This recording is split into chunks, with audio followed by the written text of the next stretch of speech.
Daniel Carter stood at the window of the human ship New Hope and watched the massive space station grow larger in front of them. The Galactic Council station was bigger than any city on Earth. It had towers that twisted up like metal trees and docking bays that could hold 1,000 ships. Lights blinked in patterns that meant nothing to human eyes but probably told stories to the aliens who lived there. "Sir, we'll be docking in 10 minutes, said Lieutenant Katie Walsh from behind him. She was a small woman with red hair tied back in a neat bun.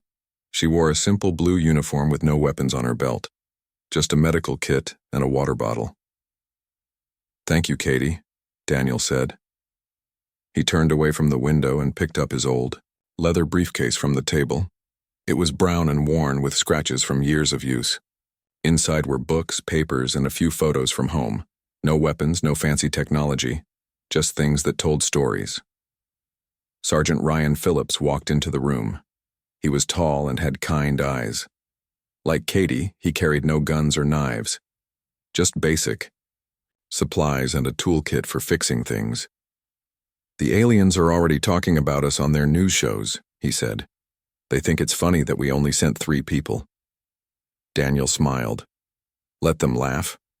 Sometimes the best way to surprise someone is to be exactly what they don't expect. The ship shook gently as it connected to the station. Daniel could hear the hiss of airlocks connecting and the sound of machinery working. Soon, they would step into a world where humans were the new kids in school. Everyone would be watching to see what they would do. "Remember," Daniel said to his 2 companions, "we're not here to fight or to show off. We're here to listen and to learn, and maybe, if we're lucky, to make some friends." They walked through the ship's corridors to the exit. The New Hope was small compared to the alien ships they had seen. It was built for peace, not war. The walls were painted white and covered with pictures of Earth. Mountains, oceans, forests, and cities. Images of home. The airlock opened with a soft sound. Daniel stepped out first, carrying his briefcase. Katie and Ryan followed behind him. The station's docking bay was huge. Ships from dozens of different worlds sat in neat rows. Some looked like metal insects. Others were smooth and round like eggs. A few were so strange that Daniel couldn't tell which end was the front. Aliens were everywhere. Some walked on 2 legs like humans. Others had 4 legs or 6, or no legs at all, and floated in the air. There were beings made of what looked like living crystal. Others seemed to be made of water held together by invisible force fields. The variety was amazing, and a little frightening. "Welcome to Galactic Council Station," said a voice that came from everywhere at once. It spoke in perfect English, but with no emotion. "Ambassador Carter, please proceed to Reception Area 7. They walked through wide corridors filled with aliens going about their daily business. Daniel noticed that many of them stopped to stare at the humans. Some pointed. Others took pictures with devices that looked nothing like Earth cameras. A few made sounds that might have been laughter. Reception Area 7 was a large room with a high ceiling. Waiting for them were the official representatives of the Galactic Council. Daniel recognized some of them from the files he had studied during the long trip from Earth. War Chief Klextor of the Zephyrian Empire stood 7 feet tall. His skin was blue-gray and covered with small spikes. His eyes were yellow and never seemed to blink. He wore armor that looked like it was made from the bones of giant animals. When he saw Daniel, he made a sound like rocks grinding together. The translation device in Daniel's ear said it meant laughter. "So this is the mighty human warrior," Klextor said in a voice like thunder. "I have heard stories of your people's violence, but you look like a teacher, not a soldier." "I was a teacher," Daniel said calmly. "I taught literature at a university." This made Klextor laugh even louder. "They sent us a storyteller. Do you plan to defeat us with bedtime stories?" Near Klextor stood Hive Queen Zaxth. She looked like a giant ant but with more arms and a larger head. Her shell was black and shiny.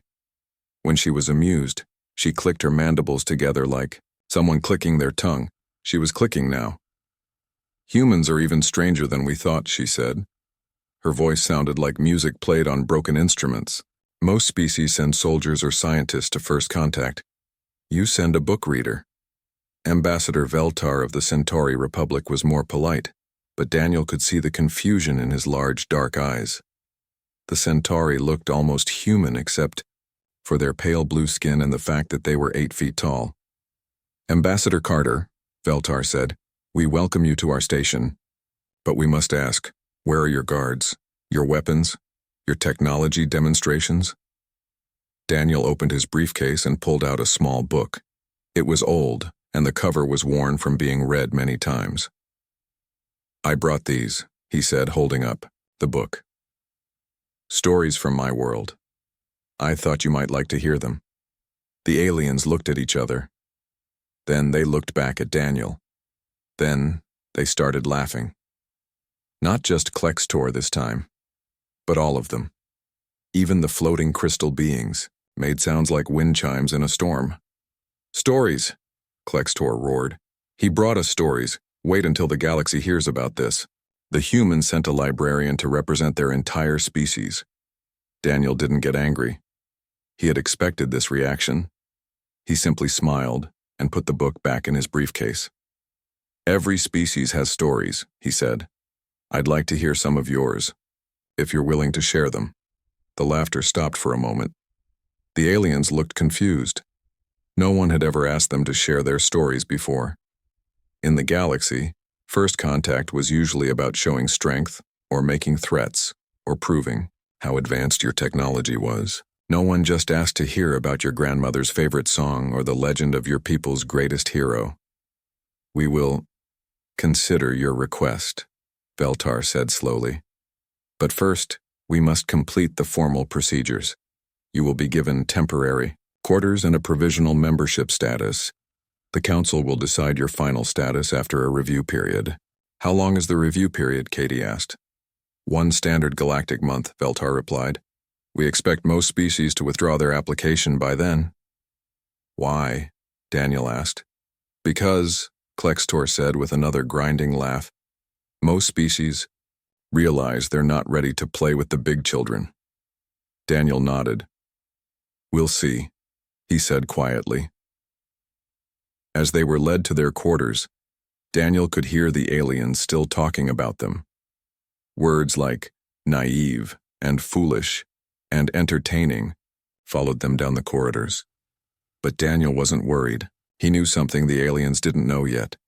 He knew that sometimes the most powerful weapon wasn't a gun or a bomb or a spaceship. Sometimes it was just the willingness to sit down with someone and listen to their story. And humans, Daniel thought, as he walked through the alien station with his worn briefcase and his 2 unarmed companions, were very good at listening. The galaxy was laughing at them now. But Daniel had a feeling that wouldn't last very long. 3 days after arriving at the station, Daniel Carter sat alone in his small quarters reading a book about ancient Earth myths. The room was simple with white walls and basic furniture. Through the window he could see alien ships coming and going from the docking bays. The galaxy was busy, but no one seemed interested in talking to the humans. Katie Walsh knocked on his door. Sir, I think you should see this, she said when he opened it. She held a small device that showed news from around the galaxy. On the screen, alien reporters were still making jokes about the human delegation. They're calling us the Story people, Katie said. Some of them think it's cute. Others think we're wasting everyone's time. Daniel smiled. Let them think what they want. Are you ready for today's visits? Yes, sir. Though I'm not sure why. You want to visit them one by one? Wouldn't it be faster to meet with everyone at once? Sometimes the best conversations happen when there's no crowd watching, Daniel said. He picked up his briefcase and followed Katie into the corridor. Their first stop was the aquarium section of the station. The hallways there were filled with a thin mist that smelled like ocean water. Commander Bluefin waited for them in a room, with walls that looked like they were made of flowing water. The aquarian looked like a tall, thin human with blue-green skin and gills on his neck. His large eyes were the color of deep water. Ambassador Carter, Bluefin said. His voice sounded like waves washing over rocks. I must admit, I am curious about your visit. Most diplomats come to discuss trade agreements or military alliances. But your message said you wanted to hear about our homeworld. Daniel sat down in the chair Bluefin offered. I've read that Aquaria is mostly oceans. It must be beautiful. Bluefin's expression changed. The confident look disappeared and was replaced by something sadder. It was beautiful. But our oceans are dying. The water grows more poisonous each year. Our young ones are born weaker now. We have the technology to fix it, but it would cost more than our entire government budget. I'm sorry, Daniel said. That must be very hard for your people. It is, but why do you care? Humans breathe air, not water. Our problems are not your problems. Daniel opened his briefcase and pulled out a photograph. It showed a lake in the mountains of Earth, with clear blue water and green trees all around. This is a place called Lake Tahoe on my world. 100 years ago, it was so polluted that nothing could live in it. But people worked together to clean it up. It took decades, but they did it. Bluefin took the photograph and studied it carefully. The water looks so clear. And you say it was once poisoned? Yes. The people who lived there didn't give up. They found ways to work together, even when they disagreed about everything else, because they all loved the lake. Bluefin was quiet for a long time. No one has ever asked me about our oceans before. They ask about our military strength or our mining operations, but not about the water we love. Would you like to tell me more about Aquaria? Daniel asked. I'd like to hear about it. They talked for 2 hours. Bluefin told Daniel about the great coral cities of his homeworld and the songs that whales sang in the deep places. He spoke about the festivals where young Aquarians learned to swim with the dolphins and the old stories about the first explorers who left the oceans to reach for the stars. When they left, Bluefin walked them to the door. Thank you for listening, Ambassador Carter. It has been refreshing. Their next visit was to the Romulan section. Senator Praxis was very old, even for a Romulan. His green skin was wrinkled and his white hair was thin, but his eyes were sharp and intelligent. He served tea that tasted like flowers and spoke in a voice that was soft but strong. You are younger than I expected, Praxis said. Most human leaders in the stories are old men with white beards. Those are just stories, Daniel said. Though some of them are very good stories. Ah, yes. I have heard you like stories. Tell me, do you know any stories about war? Daniel sipped his tea and thought for a moment. I know many stories about war, but I also know stories about peace. Which would you prefer? Both, Praxis said. I have lived through 7 wars. I would like to hear about peace. Daniel told him about the Christmas truce of 1914, when soldiers from different armies stopped fighting for one day and played football together in the space between their trenches. He told him about the Berlin airlift, when former enemies worked together to feed a hungry city. He spoke about the peace treaty that ended the bloodiest war in Earth's history, and how former enemies became friends. Praxis listened with his eyes closed. When Daniel finished, the old Romulan was quiet for a long time. In all my years, he finally said, I have never heard anyone speak of peace as if it were as brave as war. Sometimes it's braver, Daniel said. Yes, Praxis whispered. Perhaps it is. Meanwhile, Katie and Ryan were making their own connections. Katie found a young draconian intern named Zekva, who had gotten sick from the station's artificial gravity. The medical staff had given him basic treatment, but he was still weak and dizzy. Katie sat with him for hours, teaching him breathing exercises that helped with nausea. She shared her own lunch with him when he couldn't keep the station food down. She told him stories about her little brother back on Earth who used to get motion sickness on car trips. Why are you helping me? Zekva asked. Draconians and humans are not allies. Because you're sick and I'm a medic, Katie said simply. That's all that matters right now. Ryan spent his time in the engineering sections where he met a group, a Voltarian technician struggling with a broken air recycler. The Voltarians looked like large, furry bears with extra arms. They were good with advanced technology, but had trouble with simple mechanical problems. Ryan looked at their broken machine and smiled. My grandfather fixed cars for 50 years. He always said the fanciest problems usually had the simplest solutions. He opened his toolkit and got to work. 2 hours later, the air recycler was humming quietly. The Voltarians were amazed. How? Did you know to bypass the quantum regulator? Asked Chief Engineer Mokhtar. I didn't, Ryan said. But I know that when something doesn't work, you check the basics first. Sometimes a loose connection is just a loose connection. That evening, Daniel started something new. He set up a chair in the station's main common area and began reading aloud from one of his books. At first, only a few curious aliens stopped to listen. But as the days went by, more and more gathered around. He read them the story of Odysseus and his long journey home. He told them about Robin Hood and his fight for justice. He shared the legend of King Arthur and the Round Table, where knights from different lands worked together as equals. The aliens began to look forward to Daniel's evening readings. They started arriving early to get good seats. Some brought their own food and drinks. A few began asking questions about the stories and about Earth. But the most surprising thing was what happened after the stories ended. The aliens didn't just go back to their quarters. They stayed and talked to each other. Species that had been enemies for centuries started having conversations. The Zephyrians and Aquarians, who had fought 3 wars over territory, began discussing their shared border problems. War Chief Klextor was seen having dinner with Commander Bluefin. They were drawing maps on napkins and pointing at different sections, but they weren't arguing. They were planning. Hive Queen Zakth asked Ambassador Veltar about Centauri poetry. The Centauri, who usually kept to themselves, started teaching other species their meditation techniques. Daniel watched all of this from his chair in the common area. He didn't say anything about the changes he was seeing. He just smiled and kept reading his stories. Is this what you expected? Katie asked him one evening after the crowd had dispersed.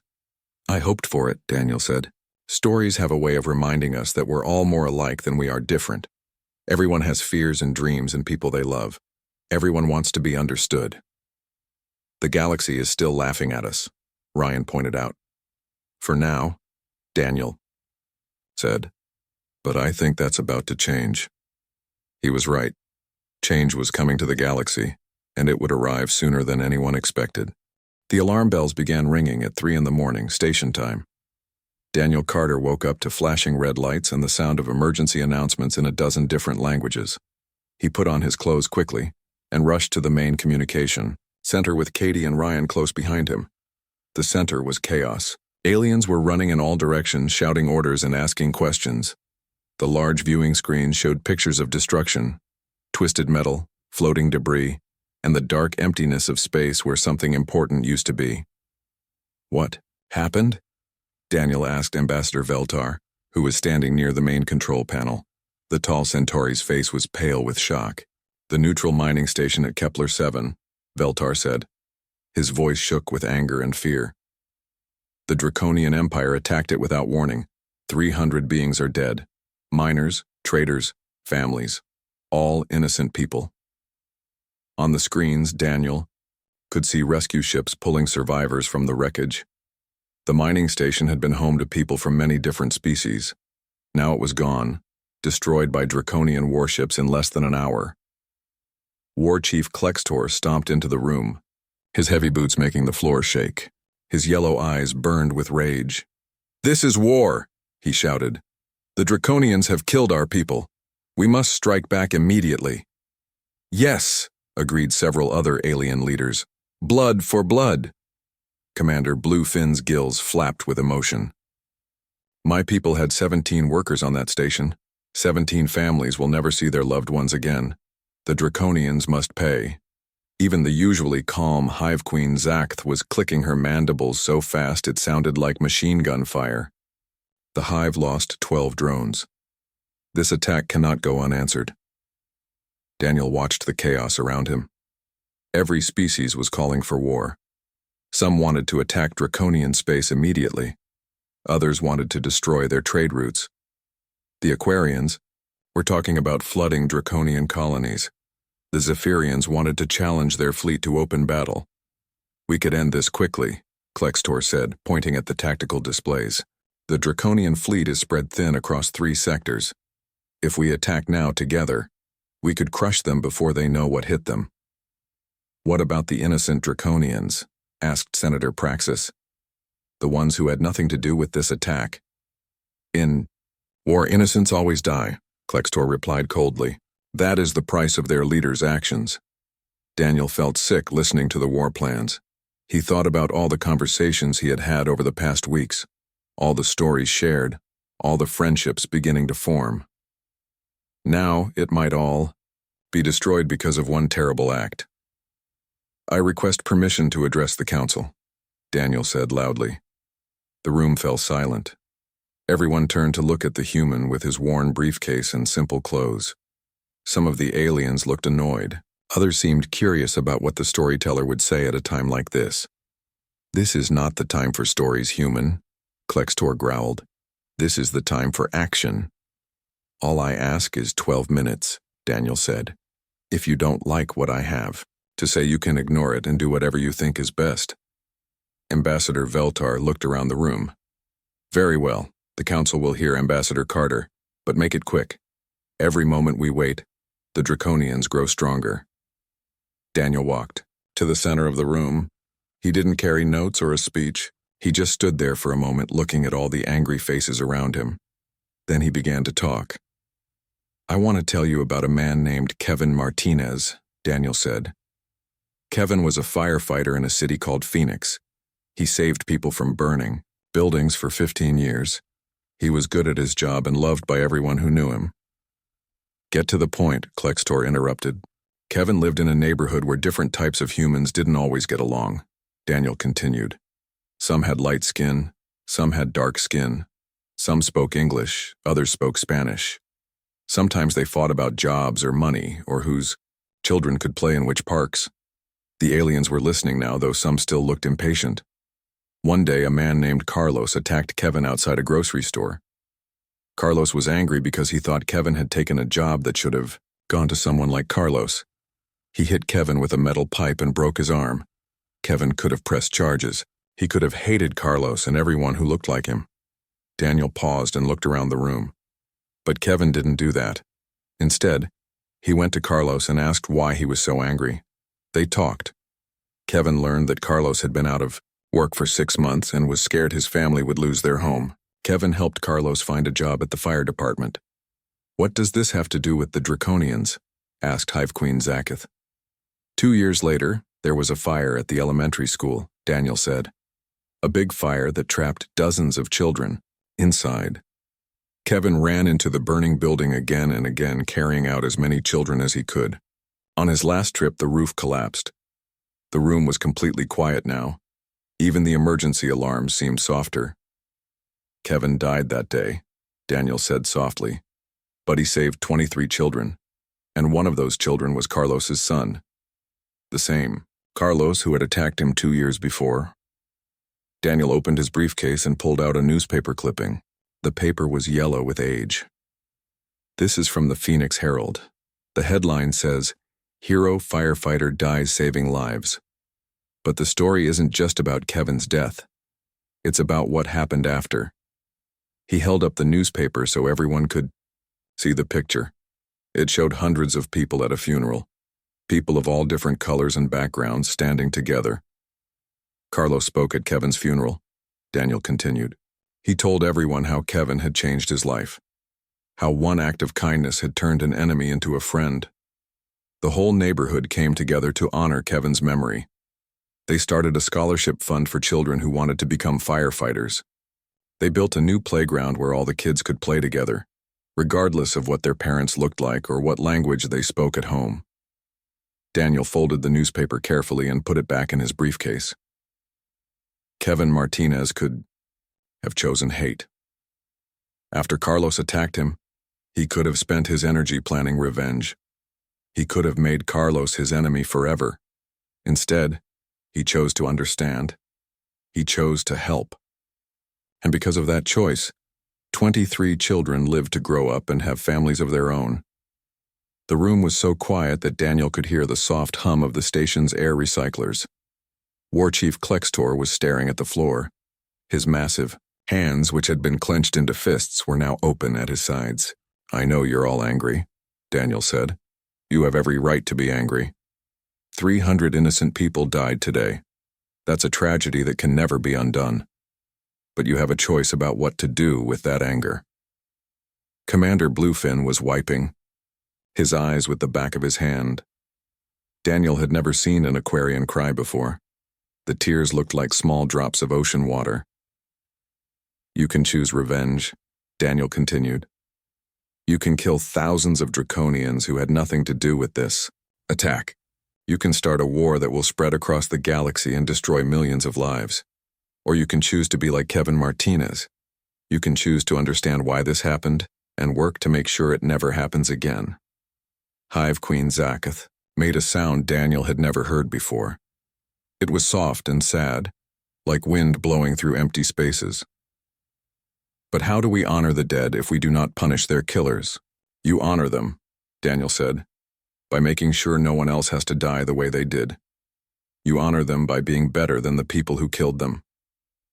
War Chief Klextor looked up from the floor. There were tears running down his blue-gray cheeks. In all the history of the galaxy, no one had ever seen a Zephyrian warrior cry. "The human speaks wisdom," Klextor said in a voice that was barely a whisper. "But I do not know if I am strong enough to choose forgiveness over vengeance." "You are," Daniel said simply. "I've listened to your stories for weeks now. Every one of you has more courage and compassion than you realize. That's why you're here, trying to build something better for the galaxy." Senator Praxis stood up slowly. "I request a recess. We should discuss this matter more carefully." "Agreed," said Ambassador Veltar. "Council is recessed for 2 hours." As the aliens filed out of the room, many of them stopped to look at Daniel. Some nodded respectfully. Others just stared as if seeing him for the first time. Commander Bluefin approached Daniel as the room emptied. "Ambassador Carter," he said, "I would like to speak with the Draconian representative. Do you think that would be possible?" "I think," Daniel said with a small smile, "that would be a very good place to start." 2 weeks after Daniel's speech about Kevin Martinez, something strange began happening across the galaxy. Intelligence reports were arriving at the Galactic Council station, and they painted a picture that no one had expected. Ambassador Veltar called an emergency meeting. Daniel arrived to find the council chamber buzzing with nervous energy. The alien leaders looked confused and worried. Large viewing screens showed star maps with dozens of blinking lights marking human activity throughout the galaxy. "Ambassador Carter," Veltar said as Daniel took his seat, "we need to discuss some disturbing information that has come to light about your species." Daniel kept his expression calm. "What kind of information?" War Chief Klextor stood up and pointed at one of the star maps. "We have discovered that humans have been lying to us. Your people are not the peaceful weaklings you pretended to be." "Never said we were weaklings," Daniel replied quietly. "But you said you were unarmed." Hive Queen Zakath clicked her mandibles angrily. "You said humans preferred peace to war." "That's true," Daniel said. "We do prefer peace." Commander Bluefin activated a holographic display. It showed footage of human ships in the Outer Rim territories. The ships were big and strong-looking, but they weren't firing weapons. Instead, they were docking with alien stations and unloading supplies.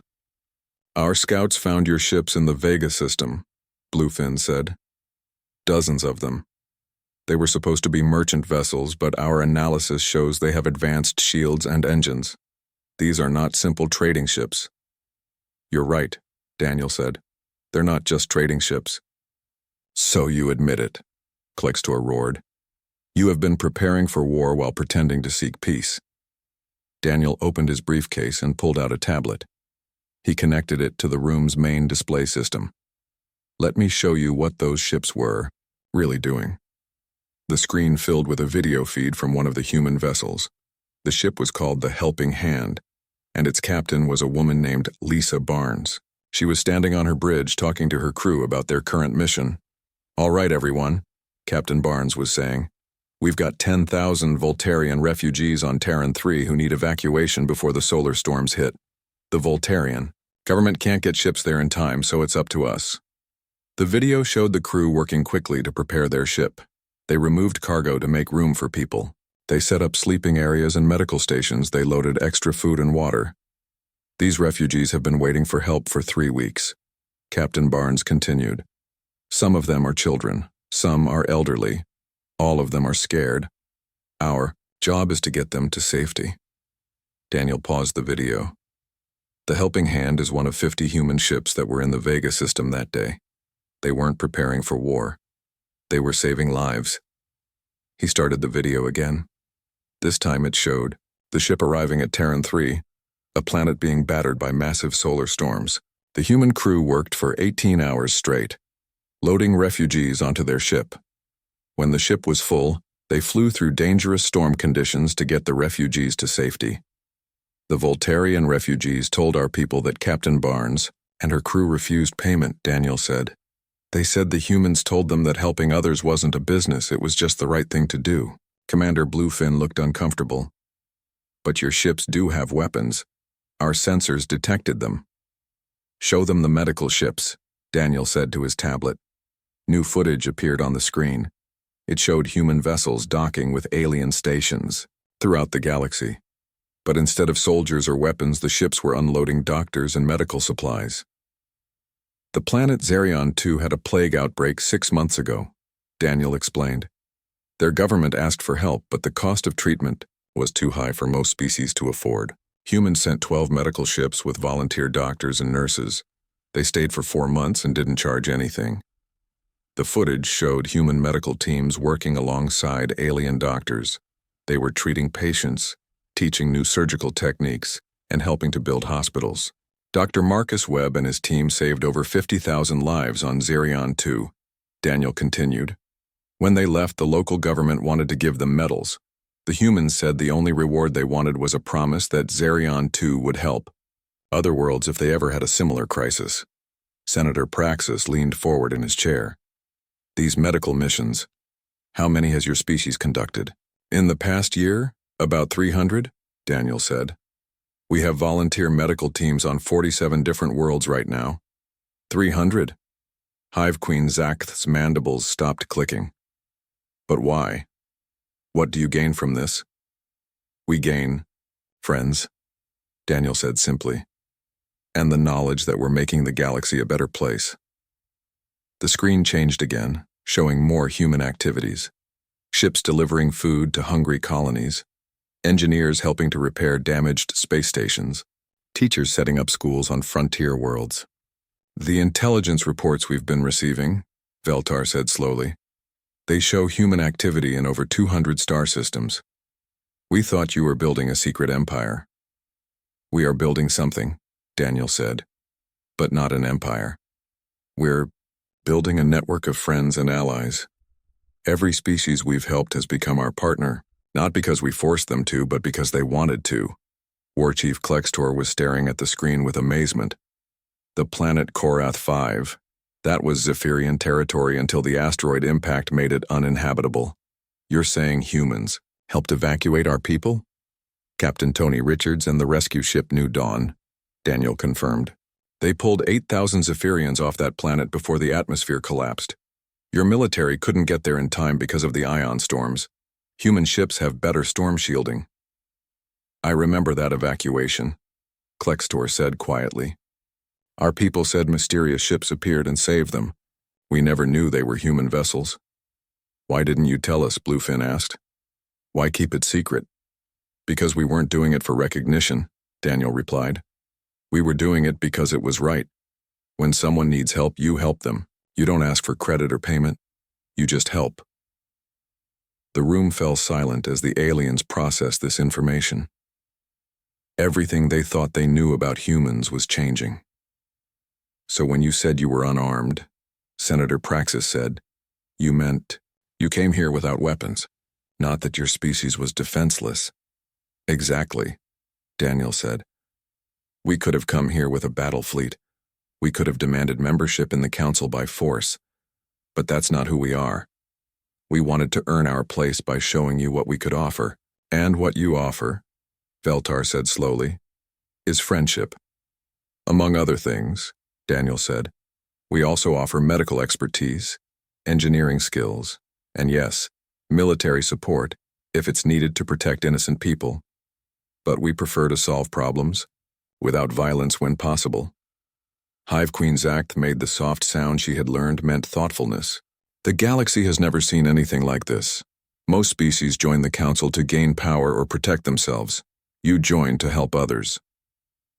That's the human way, Daniel said. We believe that everyone is stronger when everyone works together. We've learned that the best way to keep your own people safe is to help other people stay safe too. Commander Bluefin stood up and began pacing around the room. This changes everything. If humans have been helping species across the galaxy for years, then you already have more allies than some of the founding members of the council. We're not counting allies, Daniel said. We're counting friends. And yes, we have many friends. Show us, Klextor said suddenly. Show us how many species you call friends. Daniel smiled and touched his tablet. The star map changed, showing the entire galaxy. Suddenly, hundreds of star systems began glowing with soft green light. Green indicates species that have formal friendship treaties with humanity, Daniel explained. Blue indicates species that have received humanitarian aid from us. Yellow indicates species that have requested our help with ongoing projects. The P map was covered with lights. Green, blue, and yellow dots stretched across all 4 quadrants of the galaxy. Even the aliens who thought they knew about human activities were shocked by the scope of it. By the ancient stars, Beltar whispered. You've built relationships with half the galaxy. Not built, Daniel corrected. Earned. Every one of those. Lights represents a time when humans chose to help instead of hurt. A time when we chose cooperation over conflict. War Chief Klextor walked up to the star map and placed his massive hand on one of the green lights. This is the Rigel system, Zephyrian territory. When did we sign a friendship treaty with humanity? Last month, Daniel said. After we helped evacuate Korath 5, your military commanders asked if we would be willing to provide rescue support for other emergencies. We said yes. But I'm the war chief, I should have been told about this. Daniel's expression became gentle. With respect, War Chief, this wasn't a military matter. It was a humanitarian one. Your rescue coordinators worked directly with our emergency response teams. Klextor stared at the map for a long moment. Then he began to laugh. Not the grinding, harsh laugh Daniel had heard before, but something warmer and more genuine. Humans, he said, shaking his head. You sneaky little peacekeepers. You've been conquering the galaxy with kindness while we thought you were helpless storytellers. We prefer the term making friends, Daniel said. The crisis came faster than anyone expected. 3 days after the Council learned about humanity's secret network of friends, the Draconian Empire launched a full attack on Aquarian space. Their war fleet appeared without warning and began destroying everything in their path. Daniel Carter stood in the emergency command center watching the battle reports come in. Dozens of Aquarian colonies were under attack. Civilian ships were being destroyed as they tried to escape. The blue water worlds that Commander Bluefin loved so much were burning. We have to do something, Bluefin said, his voice breaking with emotion. My people are dying down there. War Chief Klextor was already suited up in his battle armor. The Zephyrian fleet is ready to fight. Give us the coordinates and we'll show these Draconians what real warriors look like. Wait, Daniel said quietly. Before we start a war that could destroy half the galaxy, let me try something else. The alien stared at him. Hive Queen Zakhth's mandibles clicked with disbelief. Human, this is not the time for stories. The Draconians are killing innocent people right now. I know, Daniel said. That's exactly why I need to talk to them. Talk to them, Klextor roared. They're murdering civilians. The time for talking is over. Daniel picked up his briefcase and headed toward the door. Katie, Ryan, prepare the shuttle. We're going to the Draconian flagship. Sir, Katie said, carefully, that's suicide. The Draconians don't respect diplomatic immunity. They'll kill you the moment you step on their ship. Maybe, Daniel said. But maybe not. Sometimes the biggest risk is also the only chance for peace. Ambassador Veltar, blocked Daniel's path. I cannot allow this. If the Draconians kill you, it will start a war that will make their current attack look like a small argument. And if I don't try, Daniel replied, this war will spread across the galaxy, and millions will die. I'd rather take the risk. Senator, Praxis stepped forward. If you're determined to do this foolish thing, at least take an escort. A full diplomatic party with armed guards. Daniel shook his head. No guards, no weapons, just me, my briefcase, and one book. One book? Bluefin asked. What book could possibly stop a war? Daniel opened his briefcase and pulled out a small, worn volume. The cover was faded and the pages were yellow with age. A collection of stories about fathers and sons. I have a feeling the Draconian commander might want to hear one of them. 2 hours later, Daniel's small shuttle approached the Draconian flagship Terror of the Void. The massive ship was black as space itself, covered with weapons and armor. It looked like it had been built for only one purpose: destruction. Attention, human vessel, came a voice over the radio. You are entering a combat zone. Turn back immediately or be destroyed. This is Ambassador Daniel Carter of Earth, Daniel replied calmly. I request permission to speak with Supreme Commander Vexmore. There was a long pause. Then, the Supreme Commander does not speak with prey animals. Leave now. Tell the Supreme Commander that I have a story about a father who lost his son in war. I think he might want to hear it. Another pause. Longer this time. Daniel could imagine the confusion on the Draconian bridge. Finally, you have permission to dock. Any hostile action will result in immediate death. Daniel's shuttle landed in the flagship's docking bay. Armed Draconian soldiers surrounded him as he stepped out. They were tall and strong, with dark scales and glowing red eyes. Each one carried weapons that could cut through armor like paper. They led him through corridors that smelled like metal and smoke. The walls were decorated with battle trophies from 100 conquered worlds. This was a ship built by warriors, for warriors with no thought for anything but victory. Supreme Commander Vexmore waited in his command chamber. He was the largest Draconian Daniel had ever seen, with battle scars covering his scales and ancient weapons hanging on the walls behind him. His red eyes burned with anger and pain. So, Vexmore said in a voice like grinding stone, the famous human storyteller comes to face the monster. Have you come to beg for mercy for the Aquarians? I've come to talk, Daniel said simply. He sat down in the chair across from the Supreme Commander without being invited. I hear you've lost someone important to you. Vexmore's eyes flashed with rage. How dare you speak of my personal affairs? Guards, remove this insolent creature. Wait, Daniel said, opening his book. Let me tell you about a man named Jake Thompson. He was a soldier, like you. And like you, he lost someone he loved in a war. Something in Daniel's voice made Vexmore hold up his hand, stopping the guards. You have 2 minutes before I have you thrown out an airlock. Daniel began to read. Jake Thompson was fighting in a war between 2 cities on Earth. The war had been going on so long that no one remembered why it started. Jake's unit attacked an enemy stronghold and won the battle. But when the fighting was over, they found something unexpected. Vexmore leaned forward slightly despite himself. They found children, Daniel continued. Dozens of them, hiding in the basement. Children whose parents had been killed in the fighting. Enemy children according to the rules of war. Jake's commanding officer ordered the soldiers to leave them behind. And did they? Vexmore asked quietly. Jake's fellow soldiers did what they were told. But Jake stayed behind. He couldn't leave children to starve, even if they were supposed to be his enemies. So he gathered them up and brought them back to his own city. Daniel turned the page. The people in Jake's city were angry. These were enemy children, they said. They would grow up to be enemy soldiers. But Jake didn't care. He adopted them all, raised them as his own, taught them that people didn't have to be enemies just because they came from different places. Vexmore was completely still now, listening intently. Years later, when those children grew up, they became peacekeepers.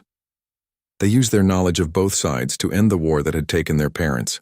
And Jake, the soldier who had lost everything in battle, found that by saving his enemy's children, he had saved his entire world from endless fighting. Daniel closed the book and looked directly at the Supreme Commander. I know you lost your son in the attack on the mining station. Vexmore's massive hands clenched into fists. My son Kexivar was on that station. He was trying to negotiate a peaceful mining agreement with the other species. He believed in diplomacy, not war. And he died because debris from our own weapons hit the civilian section. I'm sorry, Daniel said softly. That must be unbearable. It is, Vexmore whispered. My son believed that Draconians could be more than just warriors. He thought we could build instead of destroy, and I killed him with my own attack order. Daniel leaned forward. Then honor his memory. Show the galaxy that his father can build instead of destroy too. It's too late, Vexmore said. I've already started this war. Thousands are dead because of my anger. It's never too late to choose a different path, Daniel said. Jake Thompson's war had been going on for 20 years, but it only took one person choosing to save children instead of abandoning them to change everything. Vexmore was quiet for a long time. Around them, the ship continued its assault on Aquarian worlds. But in this small room, two fathers talked about loss and hope and the choice between revenge and healing. If I stop this war, Vexmore finally said, my own people will call me weak. Draconians follow strength, not mercy. Then show them that mercy is the strongest choice of all, Daniel replied.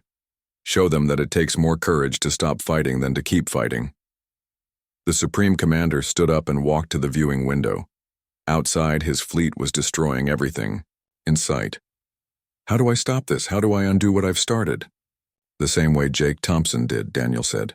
One choice at a time, one act of kindness at a time, one story at a time. Vexmore turned back to Daniel. You would trust me, after what I've done? I would trust any father who loved his son enough to listen to stories about peace, Daniel said. The Supreme Commander walked to his command console and activated the fleet-wide communication system. All ships, this is Supreme Commander Vexmore. Cease fire immediately. All vessels are to withdraw to safe distance and await further orders. Within minutes, the attack stopped. The galaxy held its breath as the Draconian fleet pulled back from Aquarian space. There, Vexmore said. The killing stops now, but what happens next? Daniel smiled and pulled out his briefcase. Now you come with me to the council station. It's time for evening story session, and I think the galaxy would like to hear from someone who chose peace over war. 3 months later, the Galactic Council voted unanimously to grant humanity full membership. The ceremony was held in the station's main hall, with representatives from over 200 species in attendance. Ambassador Daniel Carter stood at the podium, not as a provisional member begging for acceptance, but as a full council representative. His briefcase sat open beside him, filled with new stories from across the galaxy. When I first arrived here, Daniel said, many of you laughed at the idea of an unarmed ambassador. You thought humans were naive peacekeepers who didn't understand how the real galaxy worked. In the audience, War Chief Klextor smiled. Supreme Commander Vexmore, now head of the new Galactic Peacekeeping Force, nodded approvingly. But we understood, something that the galaxy had forgotten, Daniel continued. The most powerful weapon isn't a gun or a bomb or a warship. It's the ability to see Ini.